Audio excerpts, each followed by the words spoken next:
ಏನು 2 ಕೋಟಿ ಉದ್ಯೋಗ ಸೃಷ್ಟಿ ಮಾಡ್ತೀವಿ ಅಂತ ಹೇಳಿದ ತಕ್ಷಣ ನಮ್ಮ ಯುವಕ ಯುವತಿಯರು ಮೋದಿ ಮೋದಿ ಮೋದಿ ಅನ್ನೋರು. ಇನ್ನೂ ಯಾಕೆ ಮಾಡಿಲ್ಲ? ತಕ್ಷಣ ಮಾಡಿಬಿಡ್ಬೇಕಾಗಿತ್ತು. ನಾವು ವಾಗ್ದಾನ ಕೊಟ್ಟಿದ್ದದ್ದು 23ರಲ್ಲಿ ಪಾಸ್ ಆದವರು 6 ತಿಂಗಳು ಕೆಲಸ ಸಿಕ್ಕದೆ ಹೋದರೆ, 6 ತಿಂಗಳಲ್ಲಿ ಕೆಲಸ ಸಿಕ್ಕದೆ ಹೋದರೆ, ನಿರುದ್ಯೋಗಿಗಳಾದರೆ ಅಂಥವರಿಗೆ 2 ವರ್ಷಗಳ ಕಾಲ ಕೊಡ್ತೇವೆ. ಈಗ 6 ತಿಂಗಳಾಯ್ತು. ನಾವು ಮೇ 20ನೇ ತಾರೀಕು ಅಧಿಕಾರಕ್ಕೆ ಬಂದದ್ದು 2023 ಮೇ. ಈಗ 6 ತಿಂಗಳಾಯ್ತು.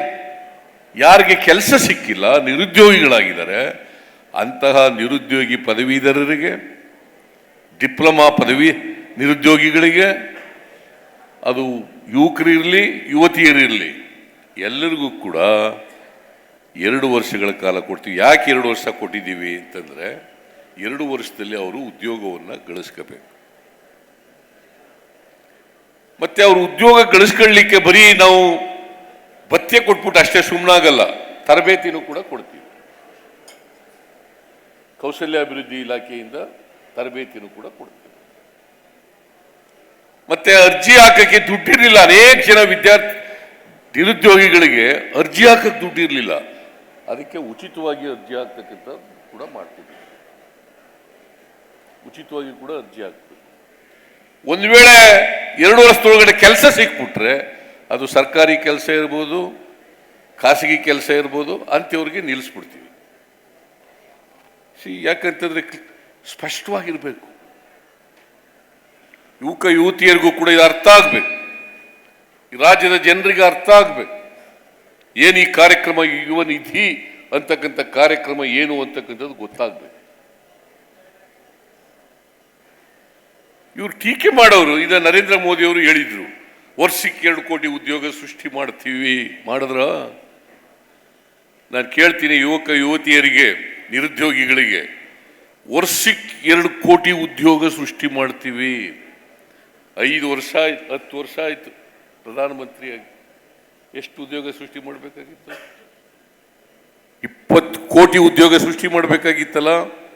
ಮಿಸ್ಟರ್ ನರೇಂದ್ರ ಮೋದಿ ಮಾತು ತಪ್ಪಿಸ್ಕೊಂಡವ್ರು ಯಾರು? ನಾನಾ ನೀವ? ಮಾತು ತಪ್ಪಿಸ್ಕೊಂಡವರು ಮಿಸ್ಟರ್ ನರೇಂದ್ರ ಮೋದಿಜಿ, ನಾವಲ್ಲ. ನಾವು ಕೊಟ್ಟ ಮಾತಿನಂತೆ ನಡ್ಕೊಂಡಿದ್ದೀವಿ, ಮಾತು ಉಳಿಸ್ಕೊಂಡಿದ್ದೀವಿ. ಇದು ನಮಗೂ ಅವ್ರಿಗೂ ಇರ್ತಕ್ಕಂಥ ವ್ಯತ್ಯಾಸ, ಬಿಜೆಪಿಯವ್ರಿಗೂ ನಮಗೂ ಇರ್ತಕ್ಕಂಥ ವ್ಯತ್ಯಾಸ. ಏನು 2 ಕೋಟಿ ಉದ್ಯೋಗ ಸೃಷ್ಟಿ ಮಾಡ್ತೀವಿ ಅಂತ ಹೇಳಿದ ತಕ್ಷಣ ನಮ್ಮ ಯುವಕ ಯುವತಿಯರು ಮೋದಿ ಮೋದಿ ಮೋದಿ ಅನ್ನೋರು.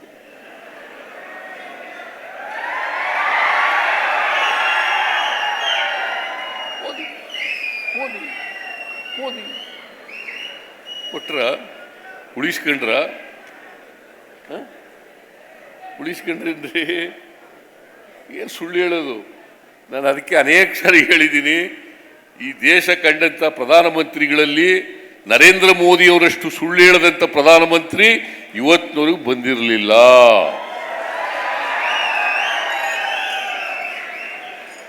ನಾವು ಅರ್ಥ ಮಾಡ್ಕೋಬೇಕಾಗ್ತದೆ. ಶಿವಮೊಗ್ಗದಲ್ಲಿ 12ನೇ ತಾರೀಕು ಸುಮಾರು 1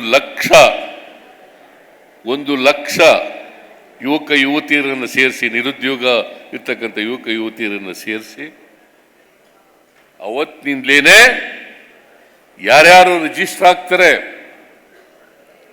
ಯಾರ್ಯಾರು ನೋಂದಾಯಿಸ್ಕೊಳ್ತಾರೆ, ಅವರೆಲ್ಲರಿಗೂ ಕೂಡ ನಿರುದ್ಯೋಗಿ ಗ್ರಾಜ್ಯುಯೇಟ್ಸ್ಗೆ 3,000 ರೂಪಾಯಿ, ನಿರುದ್ಯೋಗಿ ಡಿಪ್ಲೊಮಾ ಹೋಲ್ಡರ್ಸ್ಗೆ 1,500 ರೂಪಾಯಿ.